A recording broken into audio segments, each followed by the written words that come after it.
अखंड विश्वासाची उज्ज्वल परंपरा असणारे चोख सोने चांदीचे विश्वसनीय नाव म्हणजे एसके ज्वेलर्स। सुनियोजित सुवर्ण संचयाची एक नवी सुरुवात। महिन्याच्या हप्त्यावर चोख सुवर्ण भिशी चालवणारे दालन। चला तर मग आजच भेट द्या आपल्या हक्काच्या व विश्वासाच्या विट्याच्या एसके ज्वेलर्सला। भिशीधारकांना सोन्याच्या व चांदीच्या दागिन्यांच्या मजुरीवर 10% सूट। आमचा पत्ता प्रोपरायटर कदम शेठ विटा, एसटी स्टँड पाठीमागे विटा, तालुका खानापूर, जिल्हा सांगली। नमस्कार, मी अरुण आणि आपण पाहत आहात 7 स्टार न्यूज। खानापूर घाट माथ्यावरील जनतेने आता उठाव केलाय। राज्यात आणि देशात भारतीय जनता पक्षाचे सरकार आणण्यासाठी आणि नरेंद्र मोदी यांना पंतप्रधान करण्यासाठी आता जनतेनेच उठाव केलाय, असे प्रतिपादन सांगली जिल्हा परिषदेचे माजी समाज कल्याण सभापती ब्रह्मानंद पडळकर यांनी खानापूर तालुक्यातील गाव चलो अभियानांतर्गत रेवणगाव धोंडगेवाडी येथे बोलताना केलाय।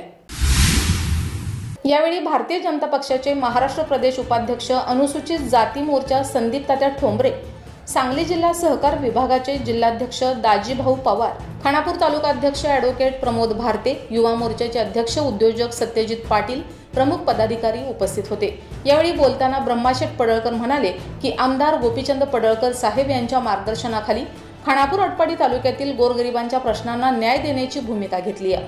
खानापूर घाटमाथ्यावरील सत्ता वंचित बहुजन समाजातील लोकांना मुख्य प्रवाहात आणण्यासाठी सामाजिक न्यायाच्या दृष्टीने काम करत आहे। अनेक विकास कामे आज प्रगतीपथावर आहेत। रेवणगाव येथील रामोशी समाजाकडून मागणी करण्यात आली होती। या ठिकाणी सभामंडप व्हावा तो मंजूर केलाय। लवकरच त्या कामाची सुरुवात आमदार गोपीचंद पडळकर यांच्या हस्ते करण्यात येणार आहे। मराठा समाजाचा आहे, सत्यजित मराठा समाजाचा आहे, दाजी पवार तर मराठा समाजाचा आहे।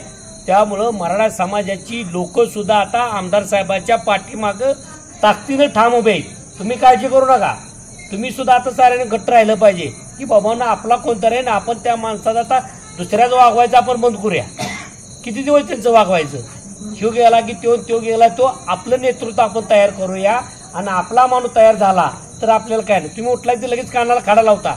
जर आपल्या घरातलं पोरगं असलं तर चुकलं तर तुम्ही जाऊन त्याला म्हणताय तू चुकलोय, दुसऱ्याच्या पोराला तुम्ही बोलू शकत नाही। मग गोपीचंद पडळकर तुमच्या घरातला माणूस आहे आणि त्यामुळं तुम्ही त्यांच्या पाठीमागं कायम ठाम राहायचं आहे। आता इथलं आपण बघितलं, आपल्याला सांगितलं वस्तुदा आणि बाबा फॉरेस्टचा विषय, फॉरेस्टची बैठक आपण लावू। इथे काही 4-8 दिवस मी आमदार साहेबांच्या कानावर घालतो आणि हा विषय सुद्धा आपण प्रश्न सोडू। यावेळी संदीप तात्या ठोंबरे, दाजीभाऊ पवार यांनी मनोगते व्यक्त केली। पक्षाच्या आदेशानुसार आज गाव चलो अभियानाचे माध्यमातून प्रत्येक खेड्यापाड्यात पोहोचलो आहोत। शासनाच्या विविध योजना प्रत्येक घरापर्यंत पोहोचवण्यासाठी कार्यकर्ते पदाधिकारी अहोरात्र मेहनत घेत आहेत। यावेळी हनुमंतराव खिलारे यांच्यासह अनेक मान्यवर उपस्थित होते। Bureau report 7 star news.